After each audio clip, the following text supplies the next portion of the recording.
Assalamualaikum warahmatullahi wabarakatuh. Kali ini saya akan membahas salah satu game pixel adventure action yang dapat dimainkan di Android, yaitu Apple Knight. Game ini dapat di-download di Play Store dengan ukuran 50 MB dan memiliki rating sebesar 4,8 dengan komentar kepuasan dari para penggunanya. Apple Knight adalah game platform aksi dua dimensi bertema pixel retro di mana kita pemain bisa memilih karakter pria yang bernama Agastya atau memilih karakter wanita bernama Amaya yang akan berperan sebagai seorang kesatria pemberani yang menjelajahi negeri fantasi untuk menyelamatkan dunia dari raja penyihir yang jahat. Sesuai nama gamenya, kita akan dibekali dengan apel sebagai senjata serangan jarak jauh yang bisa kita ganti dengan beberapa opsi senjata lainnya. Kita juga dibekali senjata pedang sebagai serangan utama, sekaligus bisa menghancurkan serangan lawan. Dan kita bisa memilih pedang mana yang terbaik untuk kita gunakan. Ada juga beberapa skin yang bisa kita pilih dengan kelebihan-kelebihan berbeda-beda dari setiap skin tersebut. Namun untuk bisa memperoleh opsi apel lain, opsi pedang lain, dan opsi skin yang lain, kita harus menukarkannya dengan koin yang bisa kita peroleh dalam perjalanan atau dengan menjadi pelanggan berbayar. Petualangan ini juga terbagi menjadi 4 alam. Masing-masing alam memiliki 10 level yang berbeda dengan penghadang dan jebakan yang menyulitkan yang siap untuk menjatuhkan kesatria kita semua. Game ini dikembangkan oleh Limitless dan dirilis pada tanggal 25 Agustus 2019 yang dapat dimainkan di Android dan iOS.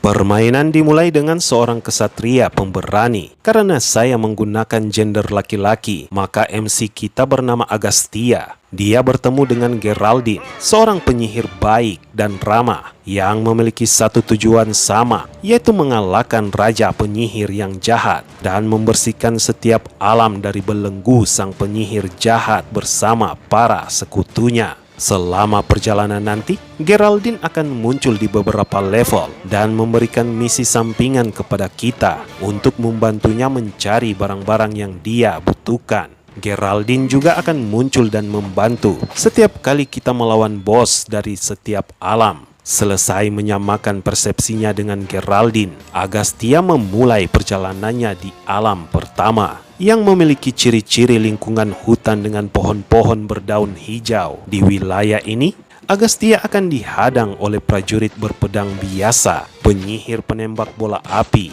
prajurit bayaran pelempar batu, kelelawar, penyihir terbang yang menembakkan bola api, prajurit seragam biru berpedang, serta dia harus melewati setiap ranjau berduri, meriam yang menembak otomatis, dan pisau gear yang berputar. Begitu Agastya melewati semua rintangan itu, dia akan sampai di tempat penyihir merah atau bos di alam pertama. Walaupun penyihir merah menembakkan bola api dan memanggil para kelelawarnya untuk menyerang, Agastya yang dibantu Geraldine tetap berhasil menjatuhkan sang penyihir penguasa alam pertama itu.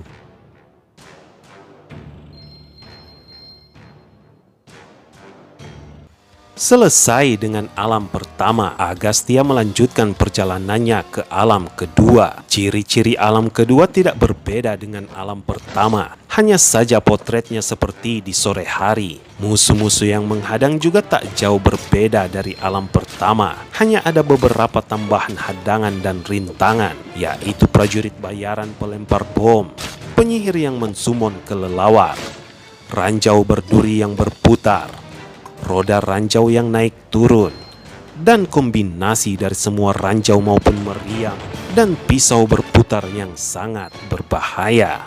Begitu semua itu terlewati, Agastya sampai di tempat bos kedua, yaitu kesatria kegelapan. Pertarungan itu tampak tak mudah untuk dilalui. Walaupun sudah dibantu oleh Geraldine, pertarungan itu tetap sengit. Namun pada akhirnya, Agastya keluar sebagai pemenang. Memasuki alam ketiga yang memiliki nuansa malam dengan labirin yang membingungkan, yang dipadukan jebakan berduri tersusun rapi di setiap tempat, dan kolam air beracun mematikan yang siap merenggut nyawa. Agastya akan dihadapkan dengan para penghadang sebelumnya maupun tambahan, yaitu prajurit berpedang yang akan menyerunduk dan prajurit bayaran yang bisa mengatur arah serangannya.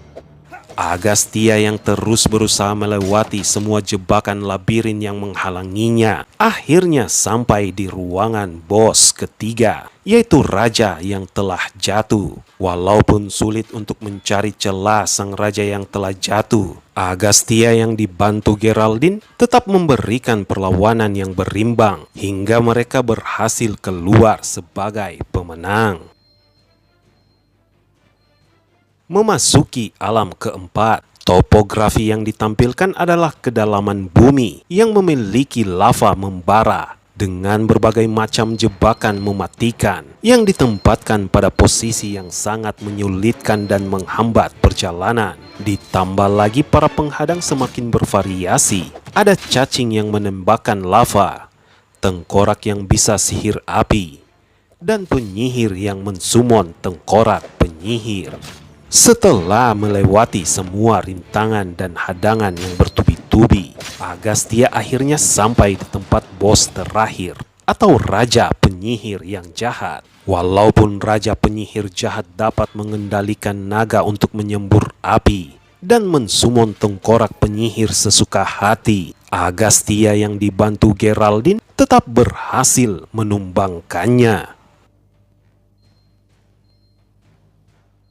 Permainan pun berakhir dengan ucapan terima kasih dari Geraldine kepada Agastya karena telah menghancurkan penyihir jahat bersama dengan sekutunya dan membawa kembali kedamaian di negeri itu. Itulah cerita game singkat yang bisa kami rangkum untuk kalian. Terima kasih buat yang sudah menonton dan mendukung channel ini. Sampai bertemu di video berikutnya. Wassalamualaikum warahmatullahi wabarakatuh.